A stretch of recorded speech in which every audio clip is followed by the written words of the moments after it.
Okay, good afternoon everyone. Thanks for sticking around so long. I know it's tough on a Sunday. I am Xavier and I am a candidate for Barnet's first ever UK Youth Parliament elections. Now, I'm 15 and you'd expect that when making cuts, the first group of people to be protected would be the youths in Barnet.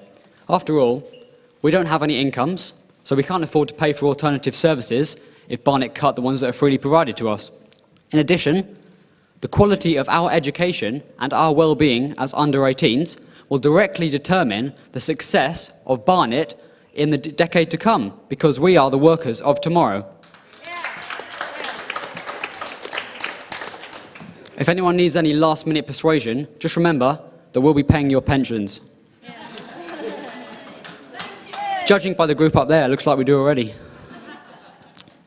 Despite this, in complete disregard of this, Barnet has got its priorities horribly mixed up. Out of a total of £54.4 million of service cuts, the children's service is the second worst hit after adult social services, with cuts of £12,041,000 to the children's service. That's going to be rolled out over the next 3 years. In the first year, they're going to cut £6,444,000 worth of public services. In the second year, they're going to follow that up with another £1,044,000. And to top it off, in the third year, they're going to end up with another £4,553,000 of cuts to the children's service. That's over a fifth of the total cuts that are going to be rolled out by Barnet Council. I'm sure I represent every young person in Barnet when I say that we're not having that.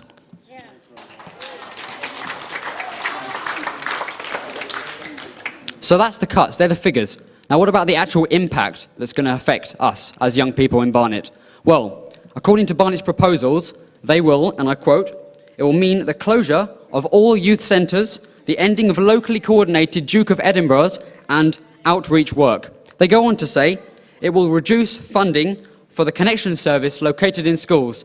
This will reduce the accessibility of universal information, advice and guidance for young people. Now, I've personally used the connection service. It helped me to choose my A-levels. I don't want to think where I would be if I didn't have access to that absolutely crucial service. And going back to the youth service, the youth centres are vital for young people. They get people off the streets. They get people being able to pursue anything that they want to do, the activities, the rhythmic groups. They're absolutely crucial to young people. And Barnet has acknowledged that, and I quote, "Such a significant reduction of services for vulnerable young people poses a very high risk to youth offending, school exclusion, and teenage pregnancy." And there's more. Support for children in care is being reduced. Adoption allowances are being cut. The worst bit is, we youth don't have enough of a voice though. We can't vote. We can't represent ourselves. Our opinions aren't valued. We feel powerless in our own communities. So what can we do?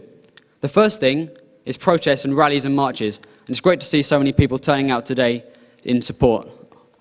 The second thing we can do is potentially try to join the democratic process and try and have some influence that way. That is exactly why I am standing this year as a member of Youth Parliament in Barnet. One of my key pledges is to prevent the swingeing cuts that are being aimed almost directly at the youth of Barnet. And if I get elected, I will have the opportunity to speak with MPs, councillors.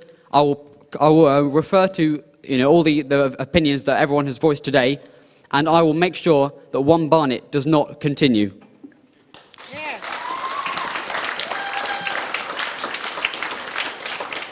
I ask you all to support my campaign. If you're between the ages of 11 to 18, then you're eligible to vote in Barnet, and you can do so by getting a voting card which will be issued through your school if it's a Barnet school. If not, then please tell your children and grandchildren about this. It's really important that young people have a voice, especially in the aftermath of these massive cuts, which 22.1% of which are aimed entirely at children and the youth of Barnet, and I don't think that's fair. If you want to join my Facebook group, where you can find out how to vote and more about the campaign, you can do so at www.tiny.cc/Xavier4MYP. That's tiny.cc/Xavier4MYP. So please, can everyone join? And there's videos, there's information about how to continue with the fight against the cuts. I'd just like to conclude by assuring you that Barnet Council have got one thing right. That is, when they say they've realised that their irresponsible actions will lead to, and I quote, significant political and community sensitivity. Well, they've got that right today, haven't they? Yeah. Whether it's through marches, rallies, or the UK Youth Parliament, together we will send a message to the Council that Barnet is not up for sale. Thank you.